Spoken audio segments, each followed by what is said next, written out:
de ma joie de vous présenter ce tout premier numéro de notre émission qui s'intitule Tapalay. Une émission socio-culturelle axée sur la mode. En toile de fond, il s'agira donc de démontrer l'apport de la mode sur le développement du pays. Et pour ce tout premier numéro, nous recevons pour vous un modéliste, en même temps styliste, que vous connaissez certainement, à qui j'ai fait appel et je dis bienvenue. Merci, Maman Charlotte. Nous vous connaissons certainement. Toute personne qui nous regarde à la maison ignore qui vous êtes. Si vous pouvez vous présenter en bref.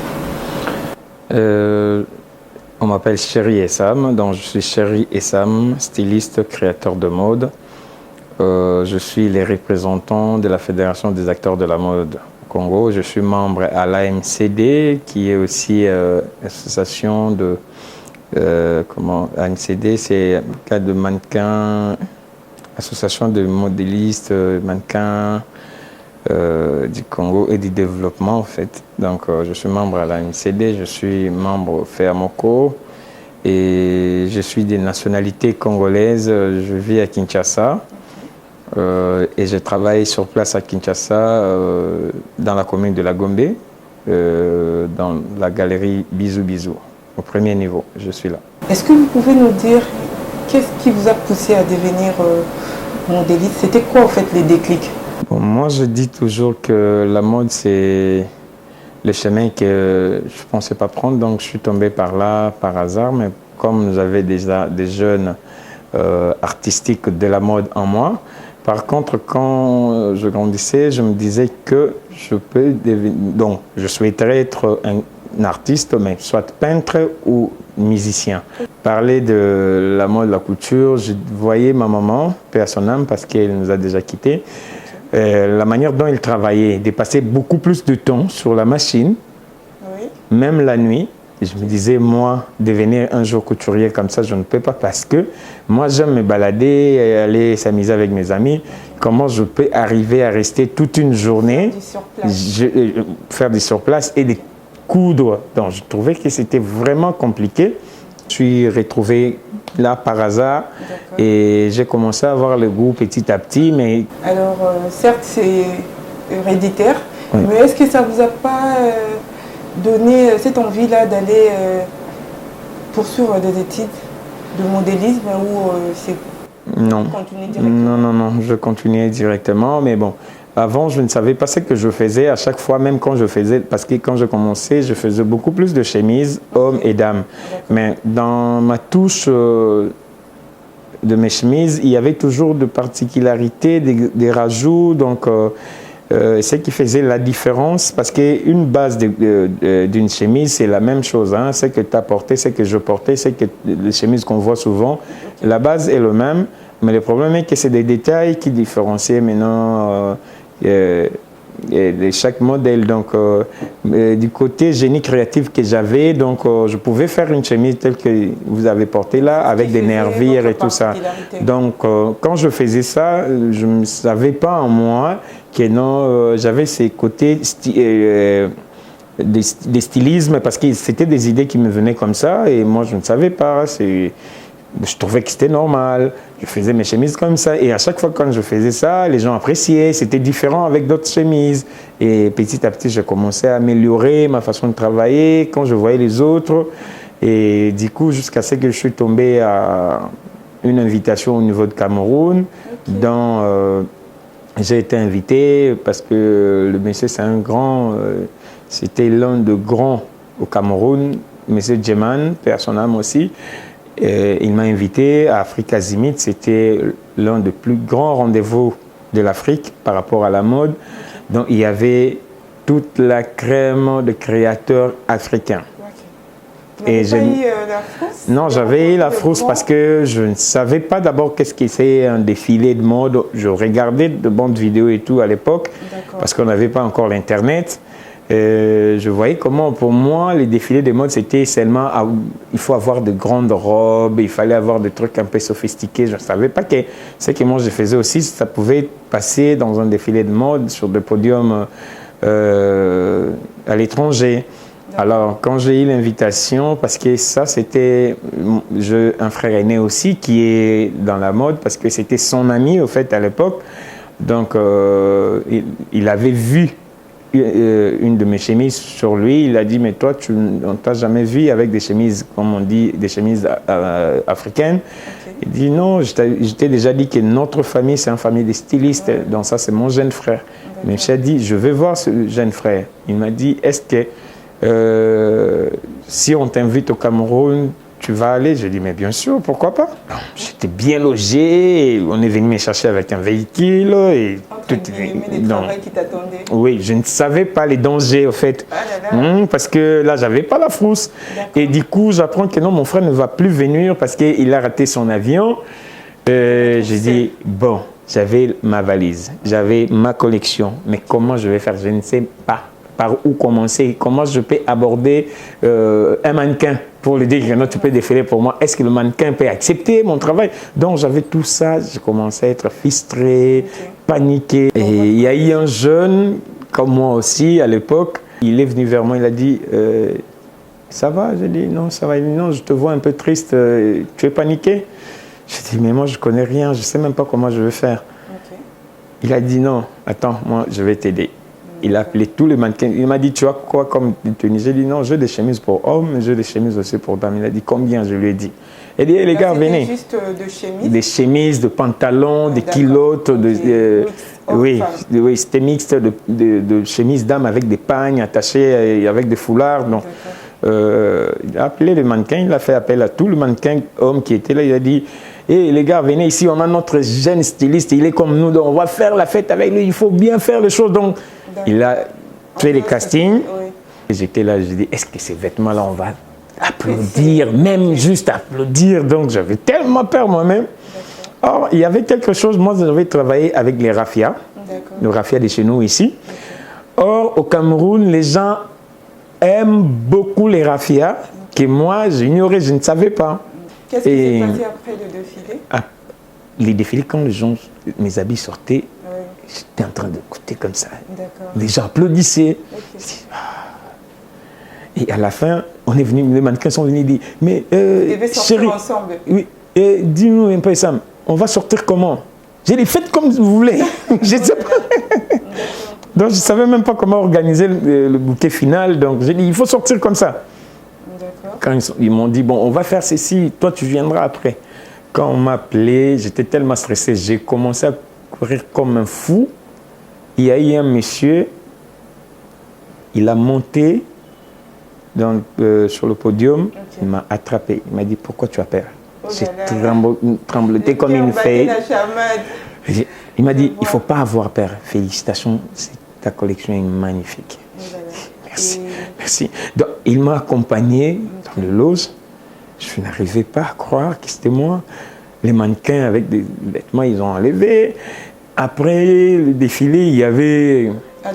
À la fin, la presse maintenant était venue. Parce que comme on avait présenté que non, c'est des jeunes talents et tout ça. Alors, en parlant de la création, y a-t-il une différence entre modélisme et stylisme? Oui, il y a une très grande différence parce que le dé, ce n'est pas la même chose.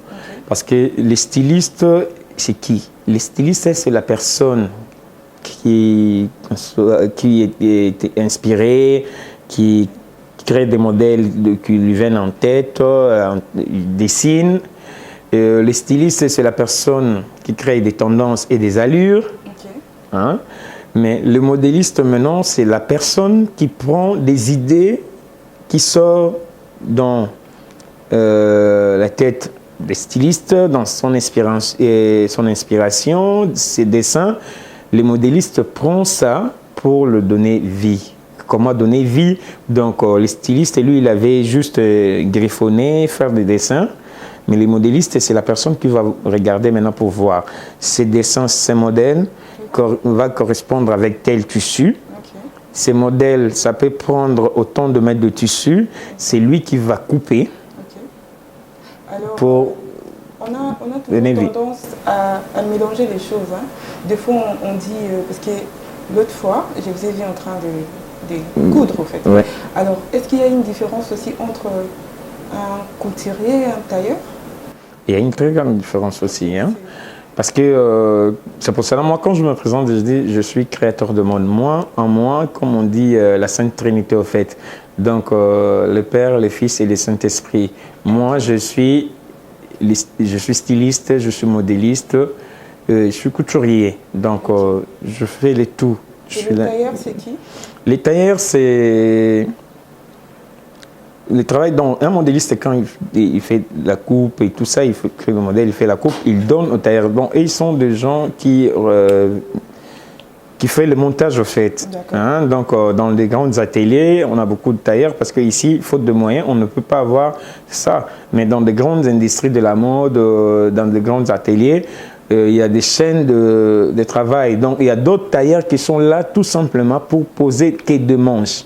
Il y a d'autres personnes comme ta chemise, dans leur chaîne, et ils sont là juste pour poser ces nervures dans des vêtements. Et il y a d'autres qui vont poser des poches. Il y a d'autres qui vont mettre des boutons. C'est comme ça, le travail s'est fait en chaîne. Donc, mais ici, faute de moyens, on ne peut pas avoir tous ces personnels-là parce que comment les payer? Donc déjà, s'il faut avoir au moins 10... vous faites le tout? Je fais le tout, mais j'ai des tailleurs aussi qui m'aident. D'accord.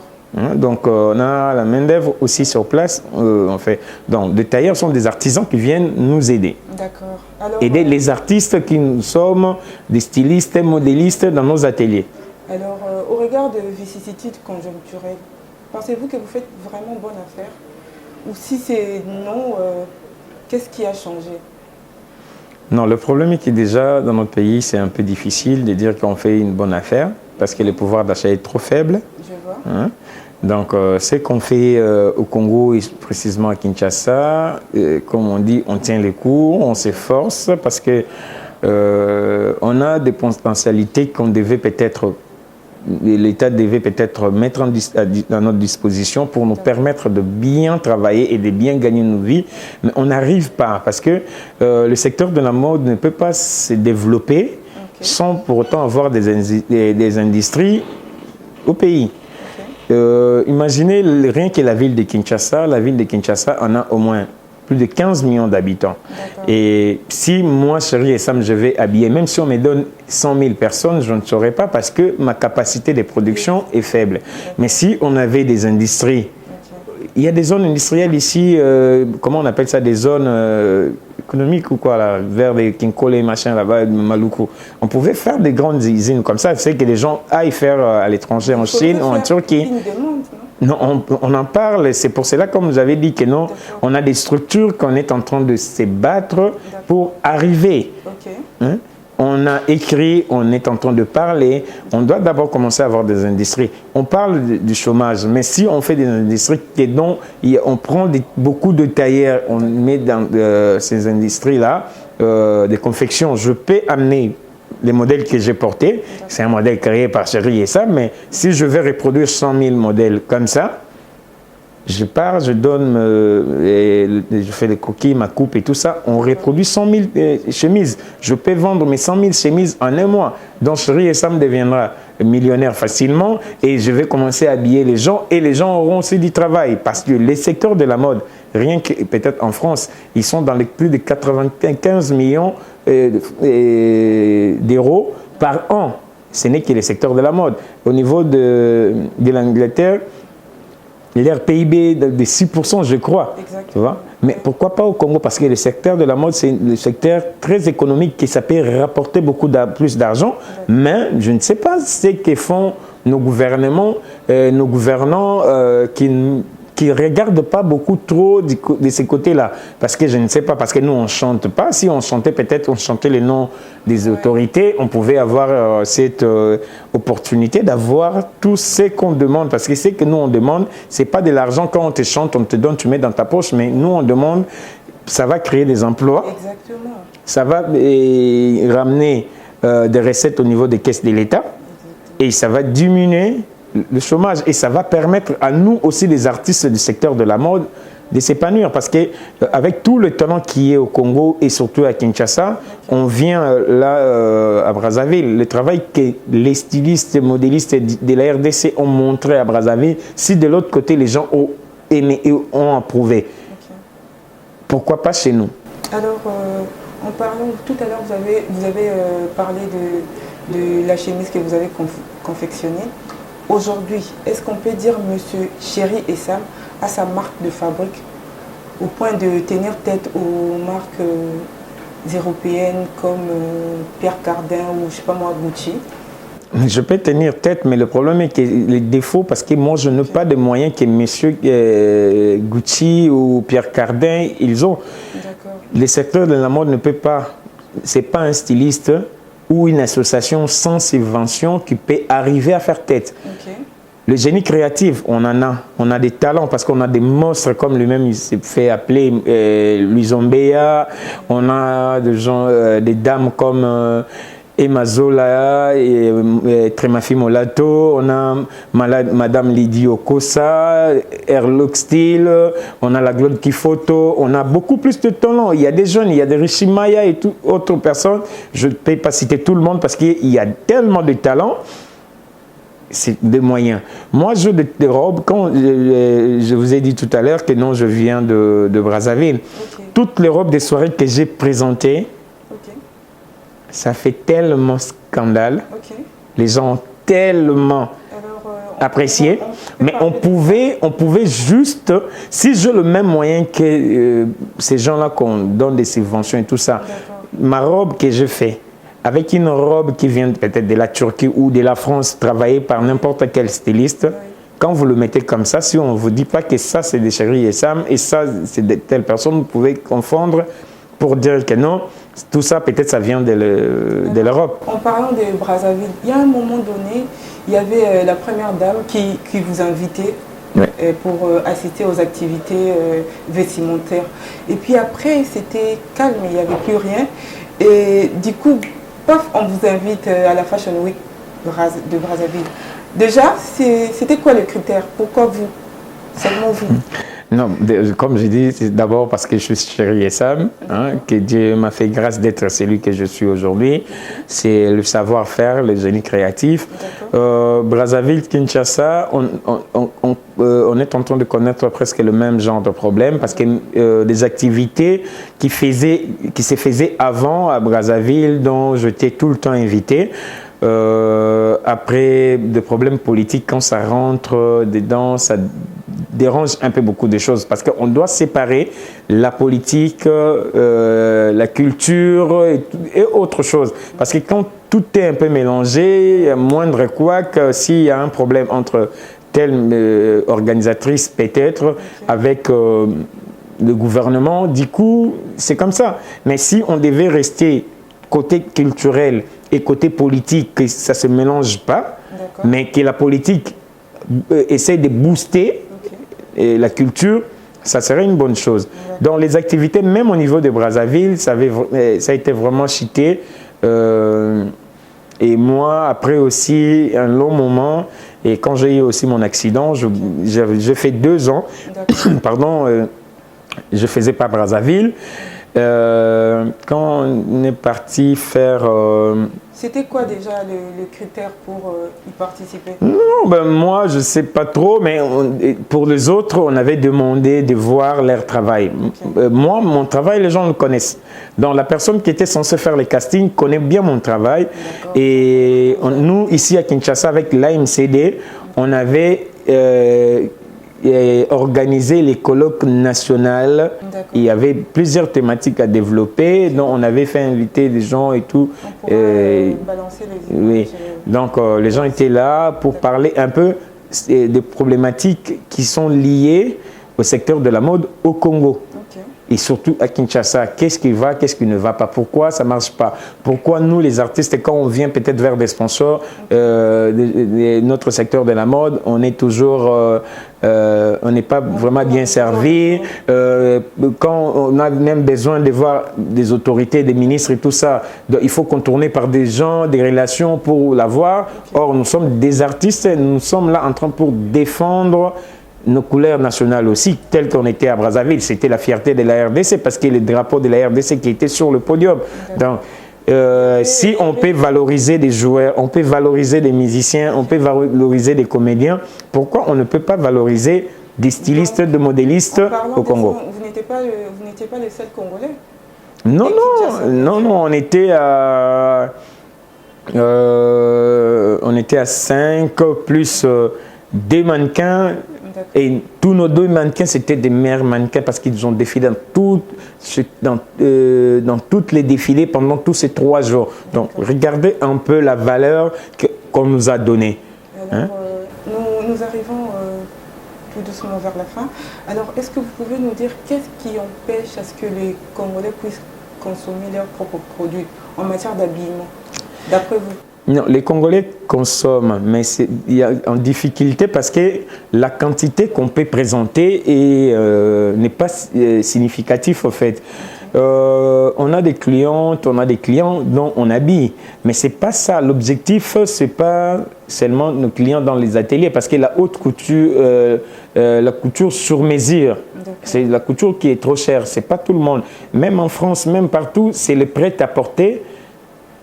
C'est les prêt-à-porter qui donnent beaucoup plus d'argent parce qu'on doit arriver à industrialiser ce qu'on fait pour proposer aux consommateurs. Parce que imaginez la ville de Kinshasa avec plus de 18 millions d'habitants.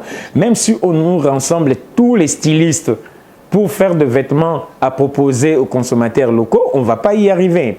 Alors, dites-nous un peu, M. Chéri Essam, d'après vous, pourquoi est-ce que les Congolais ne consomment pas leurs propres produits en termes de vêtements?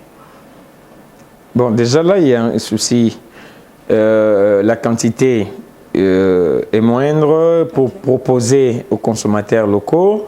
Deuxièmement, aussi, il y a ces phénomènes qu'on a l'habitude, surtout chez nous, ce qui vient de l'extérieur est plus meilleur que ce qui est à l'intérieur. Parce qu'aujourd'hui, si vous allez dans le marché, moi là où je suis dans cette galerie, je vois des tenues qui viennent de la Turquie, ce qui vient de la Chine. La qualité de matières premières qu'ils utilisent, c'est pas de très bonne qualité. Le modèle qu'ils nous envoient ici, là, c'est pas de très bons modèles aussi. En termes de modèles, non, c'est... Non, le problème c'est quoi? C'est la matière première dont ils utilisent. Okay. Ils ont la facilité d'avoir. Ils vous mettent des trucs brillants là. Si je regarde là en face de moi, il y a un tableau dont je vois le boulevard, notre boulevard du 30 juin. Okay. C'est magnifique, il y a des lumières, il y a des trucs. Okay. Donc ça attire. Mais quand je suis... comment on appelle ça? La place du gare centrale. Quand je regarde le boulevard, aller comme ça, je ne vois pas tout ça. Ça, c'est la photo qui est travaillée et pour donner la beauté là, c'est pas ce qui... Oui, donc c'est qu'on voit aussi. Du tape à l'œil. Voilà, donc je suis arrivé... donc quelque chose qui vous tape à l'œil parce qu'on vous met des strass, il met des trucs comme ça. Quand tu regardes, moi... Il y a des clients, il y a des fois qui viennent là, ils ont besoin peut-être, il y a un problème parce que ça n'allait pas et tout ça. Quand tu détournes les vêtements à l'intérieur, il n'y a pas grand-chose. Les tissus, la matière qu'on met dedans, ce n'est pas de très bonne qualité aussi. Mais bon, on fait quoi? Parce que ça vient de l'extérieur. Vous êtes un grand, tout le monde vous connaît. Et vous comptez combien de clients? Je ne sais pas le compter, mais ils sont quand même assez nombreux, nombreuses. Mais des clientes aussi, ils font que des va-et-vient. Il y a de ceux-là qui sont fidèles, ils ne peuvent pas changer la main parce qu'ils disent quand Chéri Essam touche ma robe de soirée, il vient. Mais elle peut aller faire son pantalon parce qu'il dit que non, peut-être Marcia fera bien son pantalon, ou bien Fifi Bachala, Bichilix, ou bien Karim Pala et autres. Chez M. Chéri Essam, on peut trouver du prêt-à-porter. Oui, vient juste, il a précis et puis il achète directement. Oui, il y en a aussi. Il y a des prêt-à-porter, on propose. Mais comme je dis, la quantité ne nous permet pas vraiment de faire face à nos adversaires qui est la Turquie et la Chine. Donc ça, c'est un grand combat dont nous, on ne peut pas, mais le gouvernement peut nous aider parce qu'on avait écrit, on a proposé, parce que imaginez un peu avec tout ce qui vient de la Chine ou de la Turquie. Si le gouvernement, parce que ça fait partie de nos propositions, met seulement des taxes, par exemple, que non, dans chaque vêtement qui viendra de la Turquie, on va prélever 200 francs congolais pour soutenir le secteur de la mode au Congo, que ça rentre dans une caisse. Donc, si on a un défilé des modes, si on a des projets tels que ce qu'on est en train de penser pour l'industrie de la mode au Congo, que 200 francs, on enlève dans chaque tenue pendant une année, ça va nous donner combien? C'est moins, c'est pas grand-chose, ne fût-ce que 200 francs seulement. Mais si on le prend dans chaque vêtement, chez les gens là qui importent des vêtements au Congo, je crois que la personne sera là, elle doit être sérieuse, pas comme c'est là qui détourne des millions de l'État, hein, pour essayer de faire élever le secteur de la mode au Congo. Alors, nous arrivons tout doucement à la fin de cette émission. Alors, nous allons, si la régie est avec moi, parle le même langage, nous allons vous proposer notre rubrique nommée Bienséance. Alors, ça consiste juste à corriger certaines horaires que nous pensons que c'est correct, mais en réalité, ce n'est pas correct. Alors, pour ces tout premiers numéros, nous allons commencer par la morphologie. Les corps sont riches et chaque femme est tout de même unique. Place maintenant au détail de ma classification des morphologies, celle qui a donné des résultats fabuleux sur mes clientes, sur les lectrices de mon blog ou encore sur les lectrices de mon livre « Comment bien vous habiller, la méthode qui marche vraiment ». Je comptabilise les morphologies de base au nombre de 4. Les morphologies en A, en H, en V et en X. Ce sont les grandes catégories de morphologie que je vais ensuite décliner en plusieurs sous-morphologies pour apporter des conseils bien plus précis aux femmes selon des critères importants qui doivent compléter les morphologies de base à mon sens. Avant de vous donner plus d'explications sur les sous-morphologies, je vais d'abord vous donner les caractéristiques des 4 grandes morphologies. La morphologie en A. Une femme a les hanches plus larges que les épaules et une taille marquée. La morphologie en H. Une femme H a les épaules, la taille et les hanches dans le même alignement. La morphologie en V. Une femme V a les épaules plus larges que les hanches, tout simplement. Et enfin, pour la morphologie en X, comme je vous l'ai dit plus haut, une femme X a les épaules et les hanches dans le même alignement et une taille marquée. Vous venez tout à l'heure de voir les images. Là, c'était juste... on voulait juste commencer par le début, quoi. On parle de la mode, la morphologie, ça tient compte de tout ça. On a toujours tendance à mettre tout ce que nous voulons, vu que c'est à la mode, c'est tendance, on achète. Et du coup, après, on se fatigue de ça, on abandonne. Est-ce que vous pouvez nous conseiller qu'est-ce qu'il faudrait mettre quand on a la taille X, A, V ou je sais pas moi, 8? Bon, le problème de par rapport aux tailles et la morphologie et surtout par rapport aux tendances qui nous tombent, la plus grande influence aussi c'est le média. C'est les médias. Parce que moi, je dis toujours aux gens, quand nous, on a commencé, on n'avait pas la chance d'avoir tous ces médias avec nous. Et c'était facile de convaincre aussi des clients. Et l'Internet est venu, tout le monde voit sur l'Internet. Et bien, hein, là, je suis dans la galerie, je vois des dames, des filles, des jeunes qui viennent avec des téléphones pour voir quelque chose qu'elle avait vu à l'Internet pour le chercher. Mais maintenant, la personne... Quand je vais m'habiller, je dois me regarder, moi. Moi, je suis, comme on dit, peut-être V. Tu es là, bombé, en bas, tu es trop petit ou petite, mais tu veux mettre quelque chose parce que tu avais vu ça. Tu as un gros ventre, tu veux exposer ton ventre, tu mets un truc demi-Dakar dont on voit tous les bourrelets, c'est pas joli, c'est pas beau. Hein? Donc, tu te regardes, est-ce que c'est qu'on a proposé? Parce que cette affaire de tendance qu'on nous propose, c'est beaucoup. Parce que les gens réfléchissent sur ça et ils balancent. Et ils mettent la pub à la télé, sur Internet, tout le monde y va. Mais avant d'aller, il faut se regarder. Moi, Madame Charlotte, j'ai ma plus belle taille, je fais trop miss, je peux mettre n'importe quoi. Je peux mettre un truc demi-Dakar, même si mon ventre se voit. On voit mon ventre est plate et tout ça. Je n'ai pas de vergeture dans mes bras. Mais là, tu viens, tu mets un petit cinglet, un petit body dont on voit des vergetures. C'est pas joli à voir. Hein, c'est pas... moi je dis le corps d'une femme est magique et magnifique, donc il faut seulement savoir comment agencer ta façon de s'habiller pour bien donner. Donc quand tu es trop mince, ne cherchez pas aussi à mettre des trucs trop grands avec trop de trucs, ça te fait comme comment je peux qualifier ça? Donc, c'est comme de clown ou quoi là, tu mets les histoires. Non, chercher à mettre des choses. Tous ces mondes-là qui nous regardent maintenant à la télé. Non, mais le problème est qu'avoir des conseillers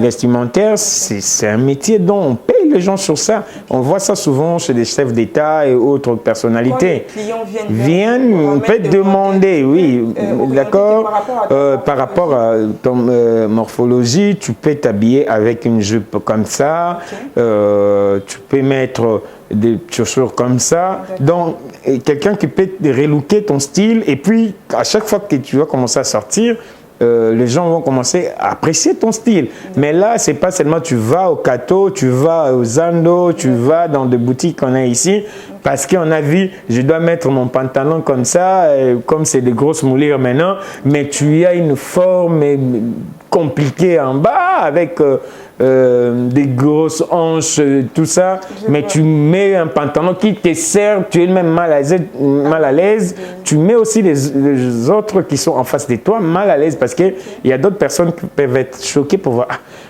oh Penny, vraiment, Amita l'a quitté.